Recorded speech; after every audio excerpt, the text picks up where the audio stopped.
Olá, você está no canal Um Conto por um Ponto. Eu te convido a curtir, a comentar, a compartilhar e se inscrever no nosso canal. Meu primo Edielson era a pessoa mais alegre que eu já tinha conhecido. Ele tinha um jeito tão contagiante que mesmo nos dias mais tristes era impossível não rir com ele. Sabe, a diferença de idade entre nós era pequena e nós praticamente crescemos juntos como dois irmãos. Olha, eu me lembro que a gente brincava no quintal da minha avó até tarde da noite, sem hora para dormir ou acordar, principalmente nas nossas férias. E tanto eu quanto o Edielson éramos os queridinhos da vovó. E mesmo ele sendo peralta, bastava a vovó dar aquela olhada que ele parava imediatamente tudo o que estava fazendo. Ele entendia muito bem o que ela queria dizer. Bom, a vovó não precisava gritar nem dar chineladas, apenas olhava e fazia um hã, e a gente murchava na hora. Olha, já os nossos primos eram bem diferentes. A vovó podia até revirar os olhos, mas eles não entendiam nada do que ela queria dizer. E por isso ela deixava bem claro que não queria mais netos atentados na casa dela. E as minhas tias ficavam bravas, dizendo que a vovó fazia muita acepção só porque eu era o filho da Beta e o Edielson era o filho do Tom, os dois queridinhos dela. Mas não era nada disso. A verdade é que a gente respeitava a vovó e sabia como agradá-la. Bom, quando começamos a crescer, as coisas mudaram e mudaram para melhor. O meu primo, que tinha um dom natural para lidar com pessoas, começou a se aproximar ainda mais da família.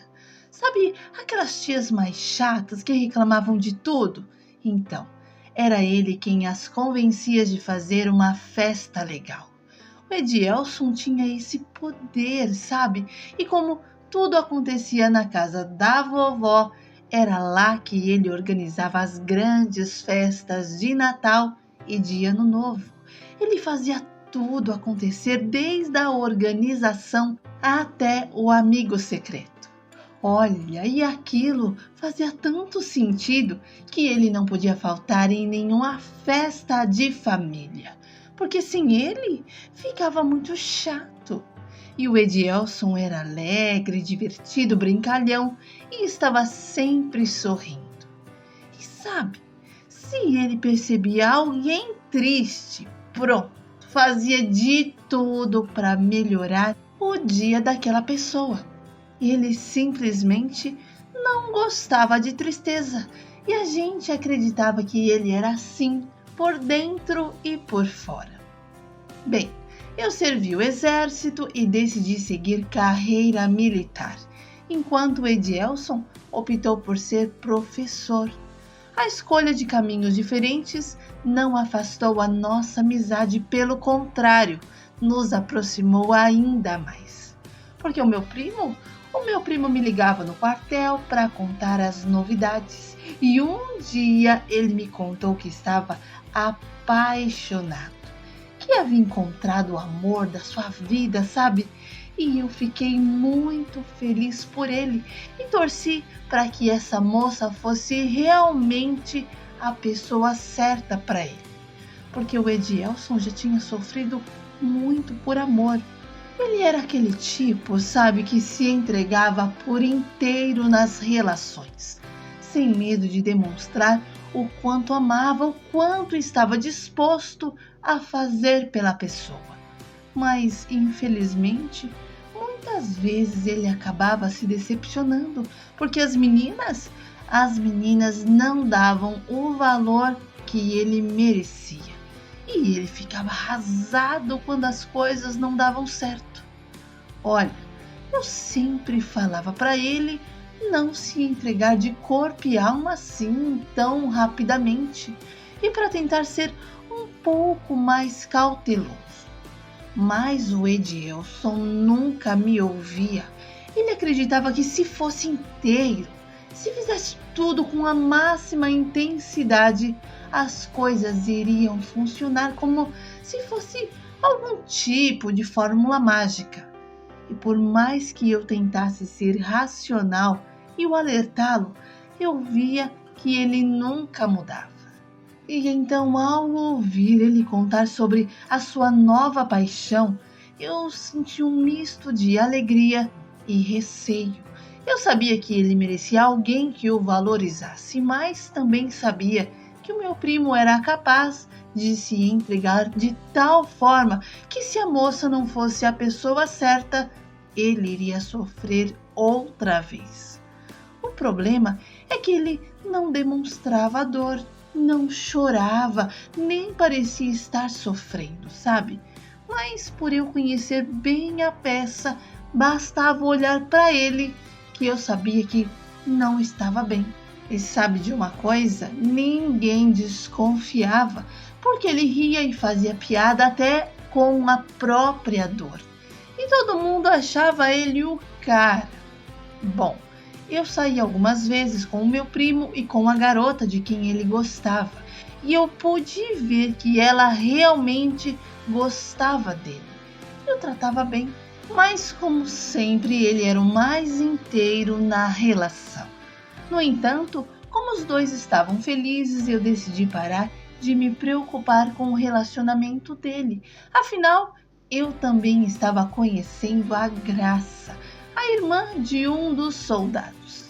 E eu me apaixonei por ela. E pela primeira vez, eu me entreguei de verdade. Fiz exatamente o que o Edielson fazia. E descobri a sensação de amar de verdade e também de ser amado. Olha, a Graça engravidou e eu me casei com ela e tivemos o Bernardo. Eu fiquei focado na minha família, no meu trabalho e aos poucos eu fui deixando o Edielson de lado. Ele também passou a não me ligar com tanta frequência, mas eu o acompanhava pelas redes sociais e parecia, sabe, que ele estava bem. Eram fotos e mais fotos de viagens e para mim eles estavam a mil maravilhas. Até que a minha mãe veio em casa e comentou que pela primeira vez o Edielson havia terminado o namoro e a moça queria voltar, mas ele não estava afim. Eu achei estranho demais, mas eu não comentei nada. Esperei a minha mãe ir embora para ligar para ele. E assim que ela saiu, eu peguei o telefone e liguei para o meu primo, que veio com uma história furada. Rindo, sabe, dizendo que dessa vez ele tinha tomado a decisão. E eu pedi para ele parar de mentir e me contar a verdade. Foi então que o Edielson desabou e falou que estava sofrendo muito, que não estava sabendo lidar com a situação e havia inventado tudo, que tinha terminado porque não aguentava mais as garotas terminarem com ele e que daquela vez ele não queria ser mais motivo de chacota e implorou para que eu não o desmentisse diante da família. E eu lhe disse que jamais iria fazer aquilo e que a vida dele era dele e ele podia fazer o que bem quisesse com ela. Só não precisava mentir e nem ficar mendigando o amor. E olha, a gente conversou bastante e ele prometeu que no dia seguinte viria em casa para a gente conversar um pouco e ficou até combinado para um almoço no dia seguinte. E ele ainda ficou responsável por trazer a sobremesa. A minha esposa logo cedo já foi para a cozinha, deixou tudo pronto antes do horário combinado. E passou 1 hora, 2, e nada do Edielson. E eu comecei a ligar para ele, sabe? Mas ninguém atendia em sua casa. Então eu decidi ligar para o meu tio, o Tom, para saber se ele tinha notícia dele. E o tio respondeu que não mais, que ia até a casa do meu primo e depois me ligaria. Mas sabe quando você fica agoniado? Com aquele sentimento estranho por dentro? Pois é, eu estava assim e não conseguia ficar parado. Não conseguia me acalmar por dentro, sabe? E como ninguém me ligava, eu resolvi ligar novamente.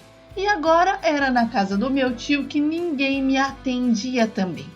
E aí bateu um desespero e eu comentei com a minha esposa que havia alguma coisa errada, que eu iria até lá para saber o que estava acontecendo. E enquanto eu tirava o carro da garagem, o telefone tocou. E a notícia que eu não esperava, ela veio.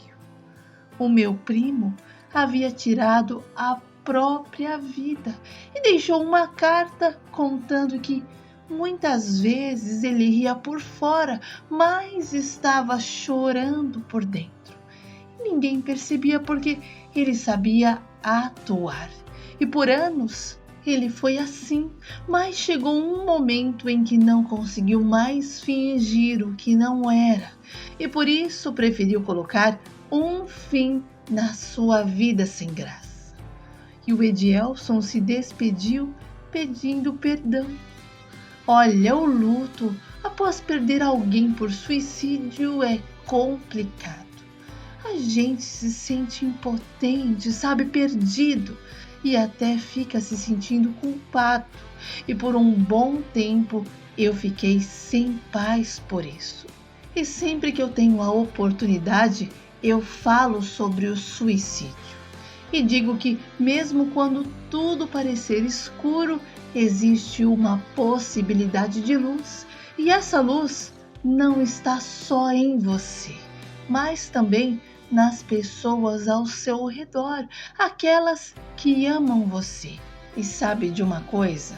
Se alguém pensar em fazer algo contra si mesmo, não está apenas decidindo algo para a sua vida. Você está decidindo algo por todos que te amam, para todos que vão ficar para trás.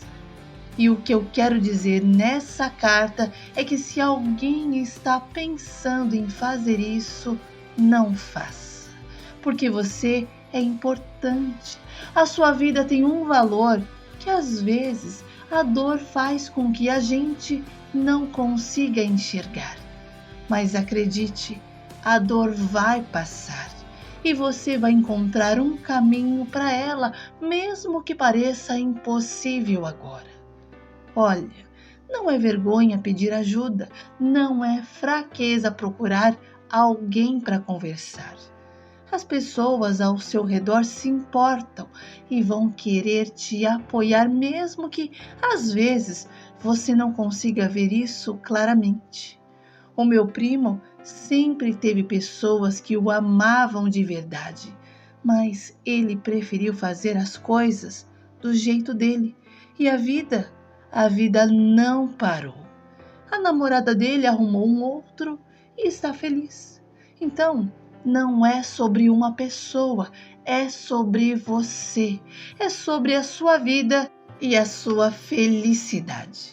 E sabe, ninguém era mais importante do que o Edielson e ninguém é mais importante do que você.